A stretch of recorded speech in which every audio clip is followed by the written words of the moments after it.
Welcome, welcome. Aujourd'hui, je voulais vous parler de la communication non verbale et verbale entre l'humain et le chien. Donc nous, on aimerait que le chien comprenne nos mots et pour ça, il faut systématiquement lui expliquer ce que ça veut dire. Lui expliquer comment il va le comprendre par une communication non verbale. Si par exemple, je voudrais que jambon, ça veut dire le mot, le rappel, pardon, je vais du coup lui expliquer comme ça. Donc je vais lui dire jambon, jambon, forcément elle ne comprend pas. Je vais faire une petite action pour lui dire ce que ça veut dire et je vais récompenser. Donc pour ça, si je veux que ce soit efficace, il va falloir que d'abord j'apprenne ma communication non verbale et qu'elle soit comprise par mon chien.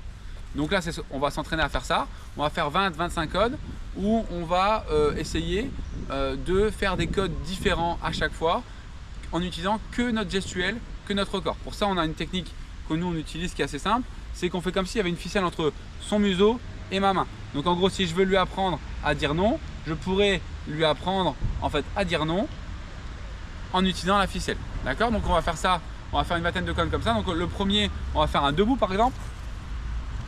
Le deuxième, on peut faire par exemple un assis.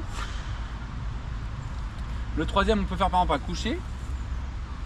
Le quatrième, on peut faire un roule. Après on peut faire le cinquième, on peut faire un thé mort par exemple. C'est bien. Le sixième, on pourrait faire une révérence par exemple. Alors hop. Donc là elle se loupe. Ma communication non verbale n'était pas très claire pour elle. Voilà. Du coup, en enlevant le bonbon, je signale à mon chien que c'est pas ce que j'attendais de lui. Donc il va comprendre. En septième, on pourrait faire un tourne. En huitième, on pourrait faire un tourne dans l'autre sens, par exemple. En neuvième, je pourrais faire un donne la patte par exemple et l'autre patte. Voilà, très bien. En dixième, je pourrais faire un passe entre les jambes. Très bien. En onzième, je pourrais faire par exemple un touche. Voilà, très bien. En douzième, je pourrais faire un autour, par exemple. Donc autour, je vais aller chercher, voilà, mon chien, je vais tirer la ficelle pour qu'il tourne autour. Je ne sais plus à combien, je suis à 12 je pense. 12e, je pourrais faire un fais le beau. Voilà, très bien.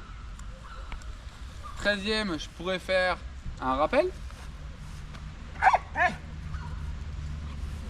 14e, je pourrais faire un recul. Ah, c'est de ma faute. Donc un recul, on va avancer vers le chien et on va lui demander de reculer et on va récompenser quand il fait le bon comportement. 15e, je pense, peu importe. Je vais demander en fait un petit regard, comme là je viens de demander, et je vais récompenser. 16e, je vais demander de faire une pompe, par exemple. Donc je vais faire une révérence plus un debout. Donc ça va donner une position de révérence plus un debout, ce qui équivaut à une pompe, par exemple. 17e, je vais demander par exemple une marche derrière. Le chien doit marcher derrière moi. Très bien. 18e, je vais demander par exemple une marche au pied, où le chien doit rester à côté de moi.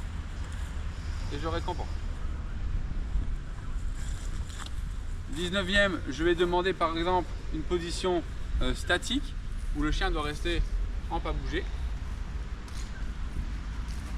Et je récompense. Et pour la dernière, moi par exemple, je vais demander un aboi en non-verbal. Donc ça par contre, c'est quelque chose de plus complexe que j'expliquerai dans d'autres vidéos. Mais voilà, je voulais vous faire voir ça, c'est important. Tout le monde devrait être capable de créer ce genre de code avec son chien. C'est que de l'entraînement, c'est que de la compréhension. Je vous dis à bientôt pour des nouvelles vidéos. Salut!